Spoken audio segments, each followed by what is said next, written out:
Buenos días. Vamos a ver, tampoco voy a descubrir nada nuevo. Tal y como se ha dicho, hay una descorrelación muy importante y un desajuste entre oferta y demanda, y además esto se produce sobre todo en las grandes ciudades donde hay más empleo. O sea, tenemos suelos disponibles en zonas donde la gente no quiere o no puede ir a vivir porque no hay empleo. Y esto está pasando en Valencia. ¿Esto qué implica? Pues que sube el precio de la vivienda nueva, sube el precio de la vivienda usada y sube el precio del alquiler. O sea, esto es un problema muy grave. Y podríamos pensar hace unos años que este problema era un problema coyuntural. Si entramos más al detalle, nos vamos a dar cuenta que el problema se está convirtiendo en estructural, lo cual es mucho más serio. Dos anécdotas. El otro día estuve mirando algún dato y en Valencia en 2022 había 35.000 viviendas a la venta. En 2025 hay 20.000, reducción del 40% de la oferta disponible. Miré también en el portal más conocido que hay de compraventa de inmuebles, en Valencia 4.500 viviendas en venta, vivienda nueva 59. ¿Problemas que tenemos? Problema estructural, primero, falta de la gasolina del sector, que es lo que sería el suelo. El Plan General de Ordenación Urbana de Valencia está prácticamente agotado. En España tenemos un problema muy grave, que es para que un suelo urbano se desarrolle como consolidado y finalista, podemos estar entre 10 y 15 años, con lo cual la situación es realmente seria. Además, tenemos otro problema añadido, que es la falta de mano de obra para la construcción. Tenemos una mano de obra cualificada en el sector de la construcción que supera en la edad media de los 50 años y no hay un relevo generacional suficiente como para seguir para seguir construyendo al ritmo que necesitamos. La solución clara parece la industrialización, pero la industrialización tiene un problema serio de una financiación que sea eficiente. Con lo cual estamos en un momento donde los precios han subido y han subido muchísimo. La escalada de precios de Valencia, yo vivo fuera de Valencia hace mucho tiempo, pero soy valenciano. La escalada de precios es tremenda, es de las zonas de España donde más han subido los precios, y la verdad es que tiene pinta de que va a seguir subiendo porque la situación se tendría que desbloquear desanudando muchos de estos nudos y no tiene una solución relativamente a corto plazo. Claramente hay micromercados. Si miramos Valencia capital, a datos de febrero el precio medio por metro cuadrado son 3.350 euros. Supone una subida de casi, del 15,5%, que no está mal, de febrero a febrero del 25 al 26. Pero luego hay que mirar distritos. Prime en Valencia capital, Eixample y Ciutat Vella, estamos hablando de prácticamente 5.000 euros metro cuadrado, con subidas del 18 y del 20%, que tampoco está mal, del 25 al 26. Pero luego podemos mirar otros barrios, otros distritos, donde siempre la vivienda ha sido mucho más asequible. Si miramos Patrais, L'Olivereta o Jesús, están los precios acercándose a los 3.000 euros metro cuadrado, con subidas, en algún caso, cercanas al 30% de febrero del 25 a febrero del 26. Con lo cual, vemos que donde el coste de la vivienda ha sido inferior, el incremento ha sido muy superior. Si miramos el área metropolitana, Mislata se acerca a los 3.000 euros por metro cuadrado, con subida del 30% en 12 meses, lo cual es muchísimo, un 30%. Si miramos Alboraya, estamos hablando de más de 4.000 euros metro cuadrado, con subidas del 20%. Y si vamos a la segunda corona, se habla antes de Sagunto, yo soy de Sagunto, subida del 27%, cercano ya a los 2.000 euros metro cuadrado, y el Puig, que está al ladito, subida por encima de 2.000 euros metro cuadrado y subida de un 30%. Con lo cual, esto es tan sencillo como esto es igual que una gota en un estanque. Cae en el centro, pero las ondas se van expandiendo. Está habiendo una subida de precios que se va alejando de las zonas más prime, donde la gente va a ir a barrios antes, digamos, con menos valor y con un precio inferior, y también la gente de la ciudad de Valencia se va a ir expandiendo hacia otras zonas de la primera o de la segunda corona. Con lo cual sí que es cierto que hay micromercados y esto se va moviendo, y se va moviendo mucho cada día. No voy a contradecir a Luis porque es el maestro de riesgos, pero sí que hay que decir que una promoción tiene muchos más riesgos que lo que sería la comercialización. En eso sí que no estoy de acuerdo. ¿Cómo se realiza una promoción? Es bastante sencillo. Se mira la calidad del promotor y su experiencia, se mira su aportación de fondos propios dentro de lo que sería el proyecto, se mira la capacidad constructiva del constructor, su solvencia, digamos, económica y lo que sería también su experiencia y su capacidad instalada para realizar la promoción. Se mira el plan de negocio, si el producto como tal está adecuado al mercado y a la demanda de ese mercado, tampoco tiene mucho más misterio, y se mira una cosa muy interesante, y eso no siempre se mira, que son los easy.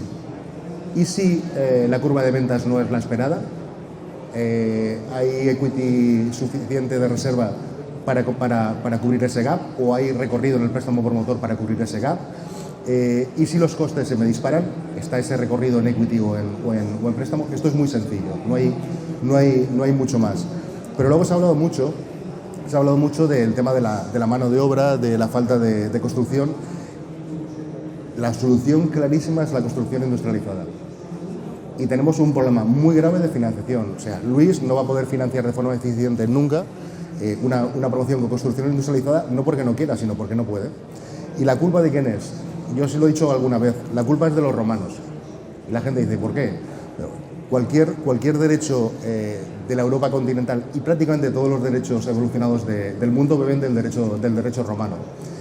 Nuestro Código Civil, que es del 1889, es un gran código civil que bebe absolutamente de las fuentes del derecho romano, dice en su artículo 334 que un inmueble, y un inmueble es lo que se puede hipotecar, es una construcción anclada al suelo.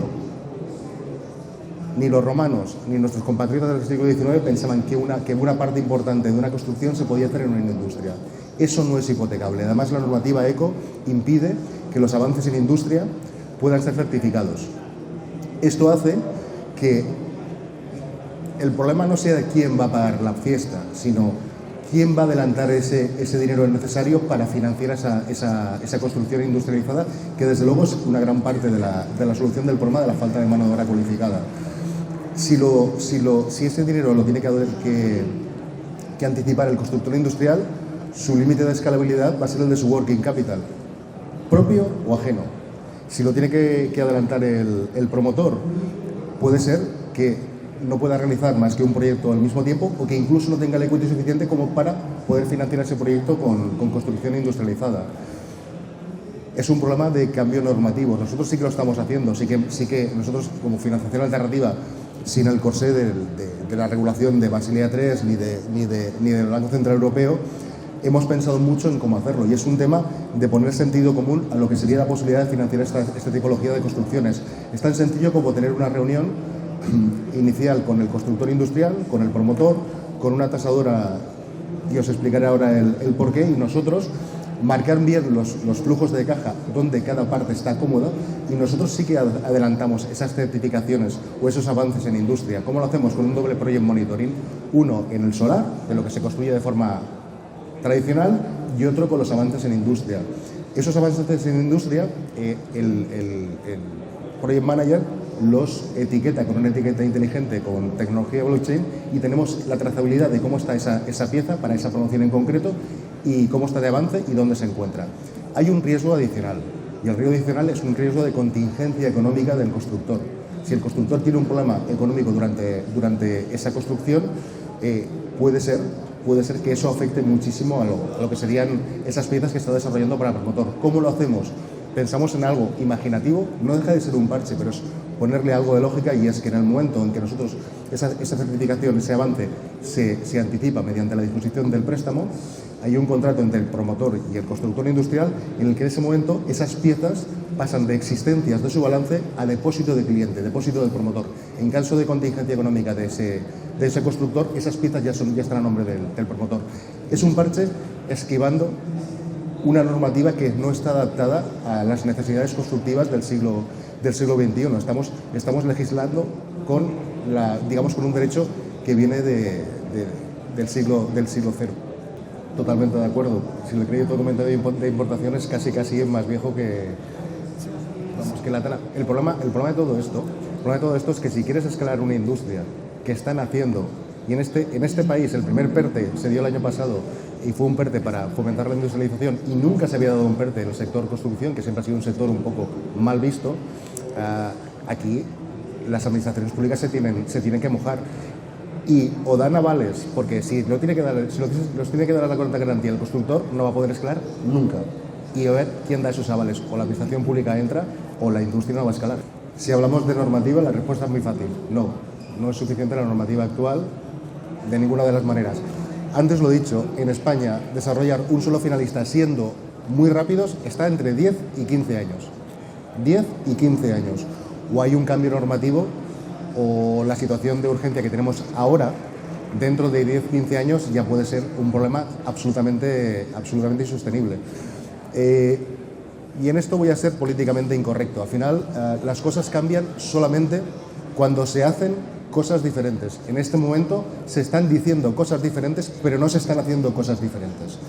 Este problema es un problema que necesita consenso político, porque estamos ante el primer problema percibido por la sociedad española, y claramente es el primer problema, el de la falta de vivienda, y además tiene que haber una colaboración público-privada real. Esto va de escuchar al sector, de que los políticos tomen sus medidas, que hagan cambios claros y que agilicen la dinamización de ese desarrollo de suelo en las zonas donde falta, escuchando al sector, a quien más sabe. Y además se deben de crear bolsas de suelo, porque el problema que hemos tenido es que pasamos de unos excesivos suelos en los años previos a la gran crisis, y ahora nos hemos quedado sin suelo. O sea, esto no va del 100 o al 0, no, esto va de ir previendo a futuro las necesidades que habrá para ir teniendo suelo disponible. En mi caso, al final son nuevos modelos de living que están, digamos que están nutriendo parte de las necesidades del mercado. Yo creo que en ciudades como las grandes ciudades como Valencia, que aparte que atraen mucha gente para proyectos empresariales a medio y corto plazo, que tienen una rotación muy alta de directivos que vienen de otros países a realizar proyectos, yo creo para mí que el co-living puede ser el que más desarrollo tenga, o el que más rentabilidad pueda tener a medio y largo plazo. Hay uno que creo que es el que menos rentabilidad puede tener, que es el tema del Build-to-Rent. Primero, inseguridad jurídica con todo el tema de los cambios legislativos con el alquiler, y luego retornos muy bajos. Y el gran desconocido y el que menos acceso tiene a la financiación tradicional por falta del track record, que es el senior living. A mí me parece que Comunidad Valenciana, clima maravilloso, una costa fantástica, y puede ser que para no residentes que vengan aquí a un senior living puede tener un gran recorrido, pero es el gran desconocido. La residencia de estudiantes claramente tiene mucho recorrido. Bueno, al final todo lo que sea construcción de obra nueva está teniendo muy buenas calificaciones energéticas. De hecho, la diferencia de construcción de ahora hace 20 años es noche y día, ¿vale? Con lo cual, si miramos sostenibilidad, no hay proyecto más sostenible y con menos huella de carbono que la industrialización. Y tenemos un problema muy grave, como he dicho antes, con lo cual mal empezamos. Si miramos proyectos donde con Passive House o con otras tecnologías, digamos, esa huella de carbono y esa sostenibilidad del edificio sea mayor, seguramente va a tener cada vez más demanda, porque hay un segmento de la población que cada vez es mayor, muy comprometido con esa sostenibilidad y sobre todo con la parte de conservación medioambiental. Siempre que el proyecto esté adecuado al mercado y tenga el precio objetivo necesario, va a tener una mayor demanda. Si tiene mayor demanda, tendrá, digamos, mejor calificación de riesgo por parte de cualquier entidad financiera o tradicional o alternativa. Vamos a ver, y esto ya basándonos en factores macroeconómicos. En los últimos 5 años en España, la creación de hogares ha doblado la construcción de vivienda. Según el Banco de España, tenemos un déficit de 700.000 viviendas arrastradas en los últimos 5 años. Luego hablamos del tema de visados. Si miramos los visados, que son las viviendas que se van a construir en los próximos 3 años, Respecto a la previsión de creación de hogares en España, recortamos algo el gap, pero estamos en un 60% respecto a la creación de hogares, con lo cual el problema de falta de vivienda continúa, los precios van a seguir subiendo. Yo soy menos optimista que ellos con ese crecimiento. En la Comunidad Valenciana la previsión es de subida del 6% de vivienda en venta y 7% en alquiler. Yo creo que con esta coyuntura las cosas o los precios van a seguir subiendo de una manera un poco más fuerte todavía. Esto es un tema de que cuando tenemos un problema complejo, las soluciones han de ser también diferenciadas y tocando cualquier parte de ese problema complejo, yendo por partes. Mayor compromiso político en consenso, sin ningún lugar a dudas. Mayor colaboración pública real, escuchando de verdad, y además pido una cosa que creo que es de sentido común. La vivienda no puede ser un arma arrojadiza entre partidos políticos de uno o de otro signo. La vivienda es un derecho fundamental en este país.